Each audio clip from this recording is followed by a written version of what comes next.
in association with mutual funds. सही है।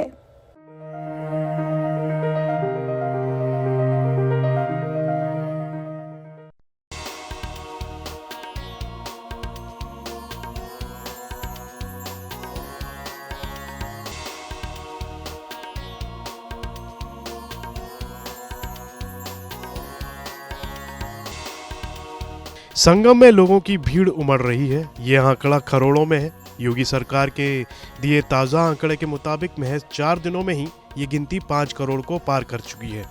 UP के सीएम योगी ने तो अधिकारियों को निर्देश दे दिए हैं कि मौनी अमावस्या यानी 29 जनवरी के गंगा स्नान में 8 से 10 करोड़ श्रद्धालु संगम में जुड़ सकते हैं। इसलिए पुलिस को मुस्तैदी से काम करना होगा। इतनी बड़ी संख्या में लोग पहुंच रहे हैं, ऐसे में ये सवाल उठता है कि इस आंकड़े को कैसे जुटाया गया। पौष पूर्णिमा यानी 13 जनवरी को 1.5 करोड़ से ज्यादा लोगों ने स्नान किया।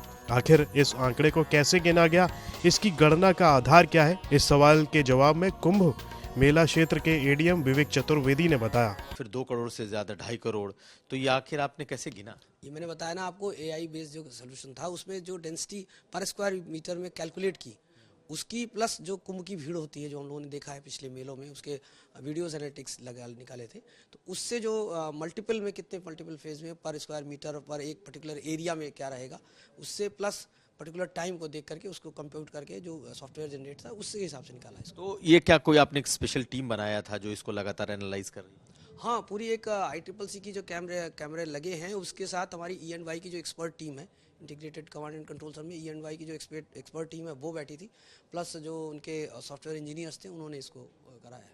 कितना एक्यूरेट माना जाए? अगर आप 3.5 करोड़ कह रहे हैं कि उस दिन आया है सरकार की तरफ से, तो इसको कितना एक्यूरेट माना? लगभग एक्यूरेट फिगर है ये, लगभग फिगर हम लोग देते हैं, लगभग एक्यूरेट है। दरअसल भीड़ की गिनती करने के कई तरीके हैं, लेकिन यूपी पुलिस भीड़ को गिनने के लिए जिस टेक्नोलॉजी का इस्तेमाल कर रही है वो है AI बेस्ड CCTV कैमरे, जो भीड़ में मौजूद लोगों की संख्या का अनुमान लगा रहे हैं। पूरे कुंभ मेला क्षेत्र में तकरीबन 1800 कैमरे लगाए गए हैं, जिनमें से 1100 परमानेंट कैमरे हैं, जबकि 700 से ज़्यादा टेम्परेरी कैमरे हैं और इनमें से ज़्यादातर कैमरे AI बेस्ड हैं। 48 घाटों पर हर घंटे डुबकी लेने वालों का क्राउड असेसमेंट एक खास टीम कर रही है। महाकुंभ शुरू होने के पहले कई बार क्राउड कैलकुलेशन रिहर्सल किया गया। महाकुंभ के 48 घाटों पर crowd capacity assessment real time basis पर किया जा रहा है, जो हर घंटे क्राउड काउंटिंग असेसमेंट कर रही है।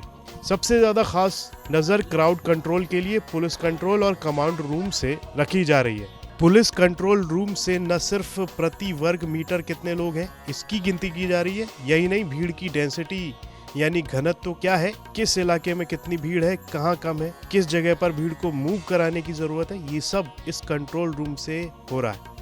ये सभी CCTV न सिर्फ 1 इंच की तस्वीर भेज रहे हैं, बल्कि कितने लोग हैं इसका डाटा एनालिसिस भी इन तस्वीरों के जरिए हो रहा है। भीड़ की निगरानी यानी क्राउड मैनेजमेंट कैसे हो रहा है, कैसे भीड़ की गिनती की जा रही है, जानिए IPS अधिकारी अमित कुमार से, जो कि इस कंट्रोल रूम के इंचार्ज हैं।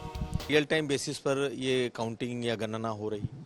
हाँ जी, गणना तो रियल टाइम बेसिस पे हो रही है और जो हम फिगर्स रिलीज कर रहे हैं वो पीरियोडिकली यानी कि कुछ समय के अंतराल पर रिलीज कर रहे हैं। तो क्या सिर्फ AI बेस्ड कैमरों के जरिए ही ये हो रहा है, या आपका अपना जो पुराना तरीका है ड्रोन के जरिए भी मैपिंग करना, या फिर आपका जो LIU के जरिए भी जो लोगों को बताया, तो क्या सारे चीज़ों को इसमें इनकॉर्पोरेट करना? जी हाँ, ये सभी प्रकार के जो हमारे इनपुट्स हैं उनका समागम है और AI ने हमारी जो एबिलिटी है उसको कॉम्प्लीमेंट किया है, उसको सप्लीमेंट किया है। यूपी सरकार की इस व्यवस्था की सराहना हो रही है। अभी तक करोड़ों की भीड़ को सुरक्षित और संयमित रखने में प्रशासन सफल रहा है। इसके अलावा पुराने तरीके से लोकल इंटेलिजेंस यूनिट भी अपनी तरफ से भीड़ का अंदाजा सरकार तक पहुंचा रही है। जो परंपरागत तरीका भीड़ को मापने का रहा है वो भी इस्तेमाल हो रहा है। प्रयागराज से यूपी तक के लिए कुमार अभिषेक की रिपोर्ट।